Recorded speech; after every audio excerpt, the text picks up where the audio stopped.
Good Game. Good Game last visited Australia's R18 ratings issue and the man at the centre of the debate, South Australian Attorney-General Michael Atkinson in 2007. 2 years later, and the discussion paper calling for public opinion has been released, and Michael Atkinson now has some competition on his hands at the upcoming South Australia state election.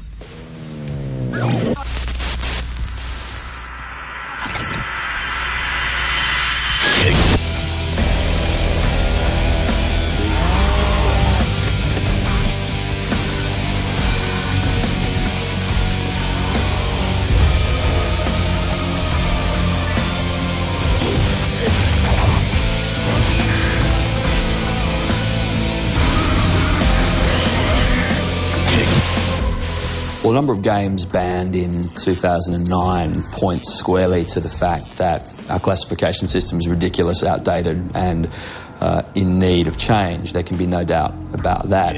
Michael Atkinson's starting point is that games are just for kids. Despite massive amounts of evidence to the contrary, despite the fact that the average age of gamers in Australia is 29, not 9, despite the fact that there's as wide a range of genres, of types of games available as there are films and television shows.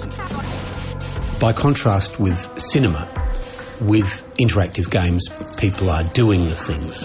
One can go to the cinema and see someone beheaded, and one sees it as a passive viewer.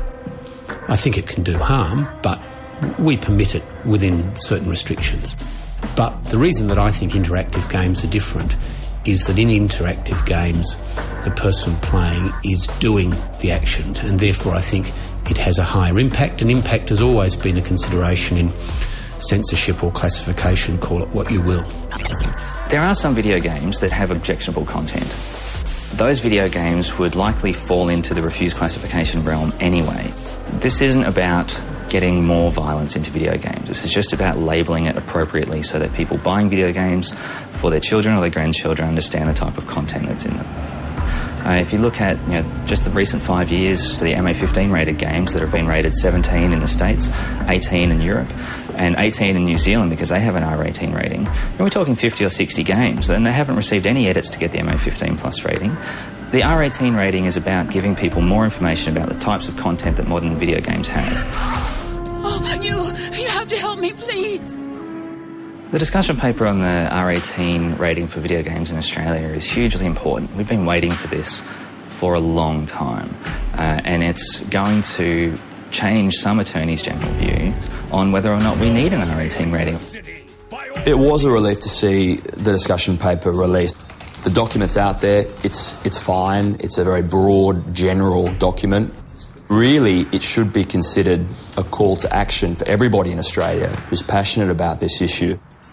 It would have been a fairer and more accessible paper to the vast majority of society if it had included still images of the games about which there's an argument. I think it's very hard for those members of the public who don't play games to relate to the debate.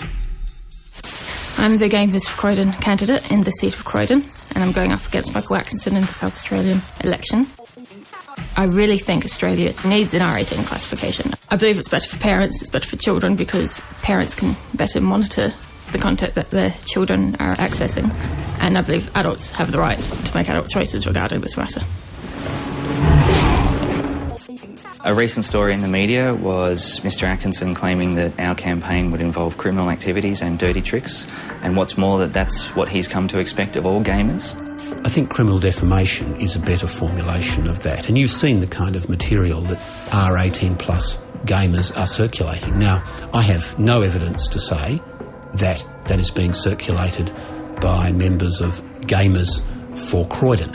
I don't know who sends me this filthy material, but I get my electorate office email spammed. About 2 o'clock in the morning, I had a threatening note from a gamer shoved under my door.